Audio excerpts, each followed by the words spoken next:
Well, it's a pleasant day here at Overdevest, and I've moved up to this part of the nursery, brought a selection of plants on a wagon to show you something of the plants that we're going to be shipping out to garden centres in the next week or 10 days. And right here on this part of the wagon is a really rather special variety of Sambucus or elderberry. This is Sambucus Lemony Lace, and I really like this plant for a variety of reasons. First, as you see, it has this very nice golden and lime green foliage. Secondly, when you look at it, you see that the foliage is wonderfully dissected, cut up, that means. And so it puts on a very nice colourful and textural effect in the landscape. It will take a degree of shade, though the sun will give you better color. The more it gets sunlight, the brighter color the foliage is going to be. The more shady, the more light and lime green the foliage is going to be. So it's your choice whether you put it in sun or shade, or in some cases that might be all you have. Well, anyway, here's a variety which is exciting because it's developed from a native species, and therefore it inherits tougher, hardier, more reliability than maybe plants that come originally from other parts of the world.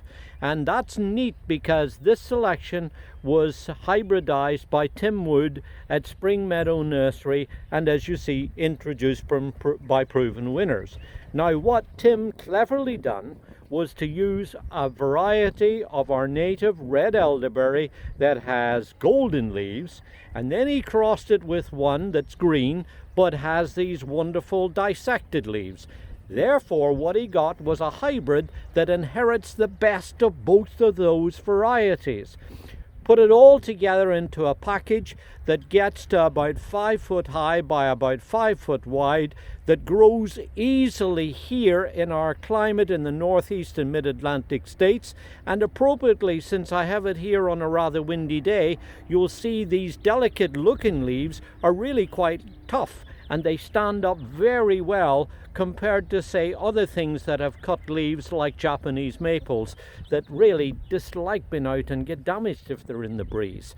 So here's a plant that you can grow in sun or in shadier conditions that will give you gorgeous foliage that has, as you see, also pretty maroon red tips to the growth, and will grow in a wide variety of soil conditions.